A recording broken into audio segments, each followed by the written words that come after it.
Hello friends, भूतिया employ YouTube channel में आपका स्वागत है। आज की कहानी शुरू करते हैं। रात के करीब 9 बज रहे थे जब मामा जी का फ़ोन आया। फ़ोन उठाते ही उनके रोने की आवाज़ से आदर्श का दिल दहल गया। अभी एक हफ्ते पहले ही तो वे लोग उनके बेटे की शादी से लौटे थे। अचानक ऐसा क्या हो गया जो मामा जी इस तरह रो रहे हैं? सब कुछ तो बहुत अच्छे से हुआ था, दान दहेज भी मिला था, फिर अचानक क्या हो गया? आदर्श कुछ समझ नहीं पा रहा था और मामा जी बस रोए जा रहे थे। बड़ी मुश्किल से उन्होंने कहा, तुम तुरंत आ जाओ आदर्श बेटा, अनर्थ हो गया है यहाँ। और इतना कहकर फ़ोन रख दिया उन्होंने। आदर्श सोच में पड़ गया, आखिर क्या हुआ होगा। तभी उसकी पत्नी ने कहा, आपने पूछा क्यों नहीं कि बात क्या है? अब इतनी रात में कैसे जाएंगे, वो भी इतनी दूर बनारस? पर मामा जी के जिस बेटे की शादी थी और आदर्श ममेरे भाई होने के साथ ही परम मित्र भी थे, सो जाना ज़रूरी भी था। पूरी जानकारी लेने की नीयत से उसने नीरज को फ़ोन लगाया, पर घंटी जाती रही और उसने फ़ोन नहीं उठाया। तो किसी बुरी घटना के घटने की आशंका हुई और आदर्श ने अपनी पत्नी से 2 जोड़े कपड़े निकालने को कहा और कार का पेट्रोल चेक करने बाहर निकल गया। गाड़ी में पेट्रोल था और आगे जौनपुर या फिर लखनऊ वाराणसी हाईवे पर भरवा लूँगा, ये सोचकर वो अंदर आ गया। तब तक उसकी माँ को भी किसी घटना के घटने की सूचना की भनक लग चुकी थी। उन्होंने कहा, मुझे तो पहले से ही नीरज की बहू के लक्षण ठीक नहीं लग रहे थे। आदर्श ने माँ को टोका, अम्मा अभी कुछ पता नहीं है कि आखिर वहाँ क्या हुआ है, तो आप क्यों उस बेचारी को कोस रही हो? शादी का घर था, कोई चोरी चकारी की घटना भी हो सकती है। माँ बड़बड़ाती रह गई। माँ के साथ उम्र भर का अनुभव जुड़ा था और उसको नकार पाना मुश्किल था। उसके लिए बहरहाल कार लेकर निकल पड़ा आदर्श। थोड़ी दूर आते ही उसको महसूस हुआ कि कार में उसके साथ कोई और भी है। उसने शीशे में पीछे देखने की कोशिश की, पर कोई न दिखा, तो इसे अपना भ्रम समझकर स्पीड थोड़ा तेज कर लिया। फिर भी सुल्तानपुर पहुँचते पहुँचते 11:15 बज गए। अभी तो बहुत दूर है बनारस, सोचकर एक पेट्रोल पंप पर रुककर पहले गाड़ी की टंकी फुल करवाई, फिर चाय पी और सिगरेट का पैकेट भी खरीदा। उसके बाद सड़क खाली देख गाड़ी फुल स्पीड में चलाकर हाईवे पर पहुंच गया। उसे फिर से कार में किसी व्यक्ति की उपस्थिति का आभास हुआ। उसने गाड़ी साइड में करके रोकी और उतरकर पीछे का दरवाज़ा खोलकर देखा, पर कोई नहीं था। फिर गाड़ी स्टार्ट करके आगे बढ़ा और एसी बंद करके विंडो का शीशा खोल दिया। बहुत ही बड़ी प्यारी ठंडी और सुकून देने वाली हवा आने लगी तो थोड़ी स्फूर्ति का अनुभव हुआ और कार का स्टीरियो चलाकर बहुत धीमी आवाज़ में मुकेश और लता के पुराने गाने सुनने लगा। अचानक मोगरे की बहुत तेज़ खुशबू आई, ठीक वैसी ही खुशबू जैसी मोगरे के गजरों से आती है। मोगरे की खुशबू और लता मुकेश के गानों ने मन को प्रफुल्लित कर दिया। मामा जी के यहाँ की घटना जैसे भूल ही गया वो, पर अब जो होना था वो तो हो चुका होगा। इतना लंबा रास्ता तय करना है तो कुछ तो करूँ ना। उसने अपने मन में गिल्ट पर मजबूरी का आवरण चढ़ाते हुए सोचा। मोगरे की खुशबू से पूरी गाड़ी महक रही थी और अब वो सोचने लगा कि लगता है इस एरिया में मोगरे के फूलों की खेती होती होगी, शायद इत्र बनाने के लिए। जौनपुर का इत्र यूं ही तो नहीं इतना मशहूर है, सोचकर वो मुस्करा पड़ा। लखनऊ वाराणसी हाईवे के दोनों तरफ घने पेड़ हैं और लोग कहते हैं कि रात में छोटे मोटे जंगली जानवर रोड पर आ जाते हैं। बड़ी सावधानी से मगर तेज़ रफ्तार से गाड़ी चला रहा था कि अचानक कार की छत पर धप की आवाज़ हुई तो वो सहम गया। समझ में नहीं आया कि उतर कर देखूं या नहीं, पर तभी उसे पिछली सीट से पायल के छनकने की हल्की सी आवाज़ सुनाई दी।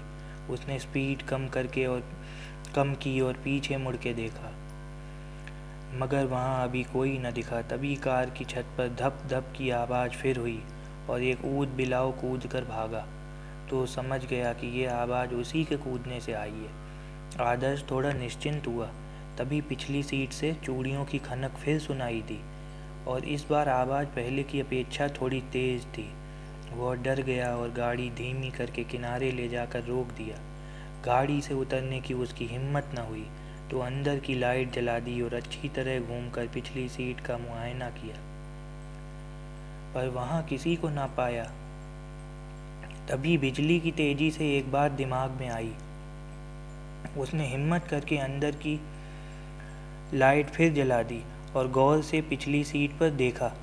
सीट बाईं तरफ थोड़ा अंदर धंसी हुई दिखी, ठीक उसी तरह जैसे किसी के बैठने पर सीट धंस जाती है। वह बेहद डर गया और समझ न पा रहा था कि अब क्या करूं। पायल के घुंघरू फिर छनके और चूड़ियां खनकने की आवाज़ आई। डर के मारे उसके होश उड़ गए, हलक सूख गया और हाथ पैर कांपने लगे। उसे समझ में नहीं आ रहा था कि क्या करे। अचानक बड़ी जोरदार आंधी चलने लगी और कार का पिछला एक दरवाज़ा खुल गया। उसने अंदर ही बैठे बैठे बड़ी मुश्किल से दरवाज़ा बंद किया और आंधी का जोर कम होने पर फिर चल पड़ा।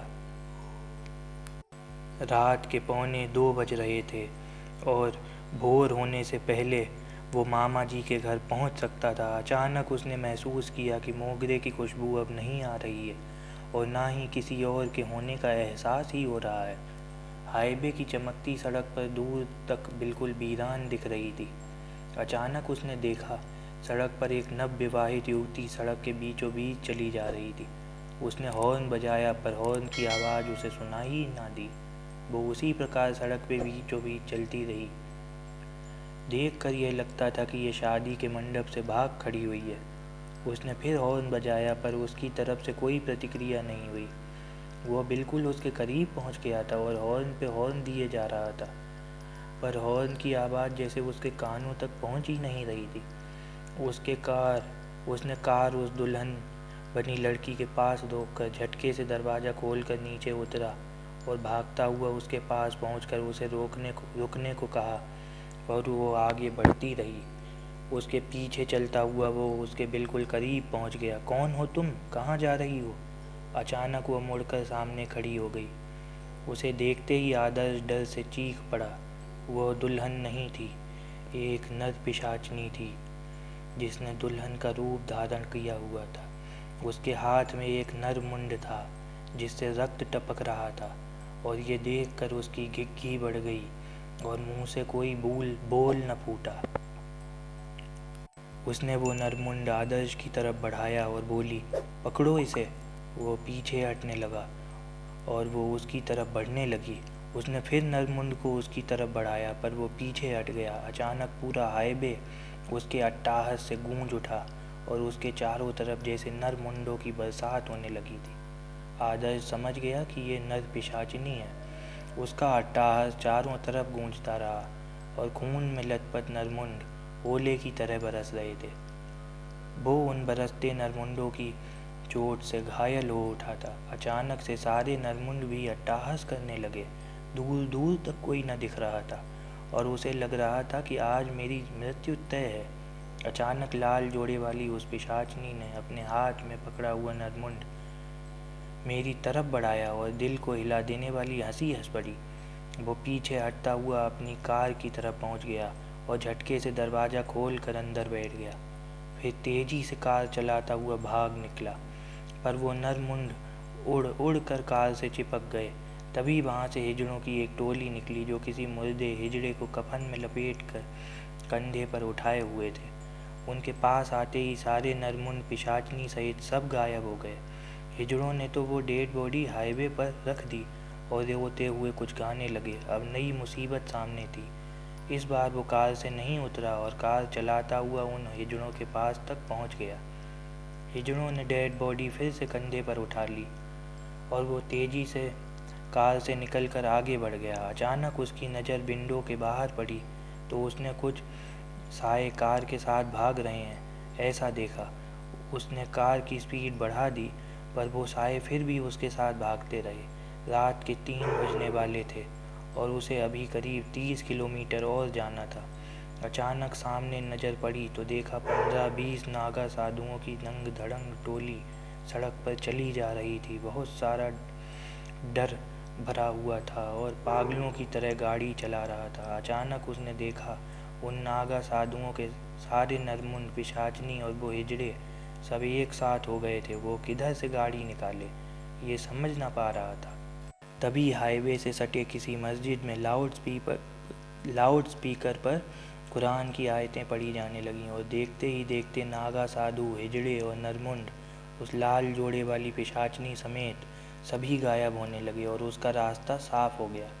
उसे झटका सा लगा, मतलब इन सब में कोई जीवित नहीं था और सभी प्रेत थे। सोचकर उसे डर से झुरझुरी सी आ गई। सुबह के 4:30 बज रहे थे जब आदर्श मामा जी के घर पहुंचा। वहाँ कोहराम मचा हुआ था। उसे देखकर सब दहाड़े मारकर रोने लगे। उसने देखा कि एक चटाई पर नीरज की सिर कटी लाश पड़ी है और उसकी पत्नी उसका सिर अपने हाथों में लिए बैठी थी। उसको देखकर आदर्श को उस पिशाचनी का लाल जोड़ा याद आ गया। उसने उसकी तरफ देखा तो वो उसे देखकर बड़े अर्थपूर्ण तरीके से मुस्कराई। उसकी आंखों में आंसुओं का एक कतरा भी न था। उसको लगा जैसे नीरज को मारने के लिए ही इसने उससे विवाह किया था। आदर्श ने मामा जी से पूछा, ये सब कैसे हुआ? तो वो बोले दिन में हिजड़ों की टोली आई थी शादी की मुबारक देने और अपना नेग लेने। जब वो लोग नाच रहे थे तो नीरज की बहू भी उनके साथ जाकर नाचने लगी। हम सब चौंक उठे और हिजड़ों के जाने के बाद नीरज ने अपनी बहू को बहुत डांटा और उसे मारने को उठ खड़ा हुआ। तभी कुछ नागा साधु आ गए और उछल कूद करने लगे तो नीरज गुस्से में भरा हुआ बाहर निकला और उनको भगाने लगा। पता नहीं क्यों, पर यह देखकर नीरज की बहू गुस्से से भर उठी और किचन में जाकर एक बड़ा सा चाकू उठा लाई। उसने नीरज के गले पर चाकू चला दिया और नीरज जमीन पर गिरकर छटपटाने लगा। तभी उसकी बहू ने दोबारा चाकू का बार उसकी गर्दन पर करके उसके सिर को धड़ से अलग कर दिया और सिर लेके एक कोने में बैठ गई। तब से यह इसी अवस्था में बैठी है, ना तो रोई है और ना ही अपनी जगह से उठी है। सुबह किसी पड़ोसी के फ़ोन करने पर पुलिस आई और नीरज की बहू और उस खूनी चाकू को लेकर चली गई। माणिक घाट पर नीरज की अंत्येष्टि कर दी गई और उसके बाद आदर्श वापसी के लिए निकल पड़ा। बहुत सोचने पर भी वो इन घटनाओं के उलझे तार न जोड़ पाया। आखिर उसके कार की पिछली सीट पर कौन बैठा था? वो लाल जोड़े वाली औरत कौन थी? सैकड़ों नरमुंड, डेड बॉडी उठाए हुए हिजड़े और नागा साधु उसे क्यों दिखे? नीरज का कटा हुआ सिर हाथ में लेकर बैठी हुई उसकी बहू उसे देखकर क्यों मुस्कराई? घर पहुंचकर उसने रास्ते की कोई भी बात किसी को नहीं बताई। पर इन सब घटनाओं का आखिर परस्पर क्या संबंध है? वो अभी भी अपने इस सवाल का जवाब ढूंढ रहा है। तो दोस्तों, कैसी लगी आपको ये कहानी? अगर आपको कहानी अच्छी लगी तो वीडियो को लाइक करें, चैनल को सब्सक्राइब करें और शेयर करना भी ना भूलें।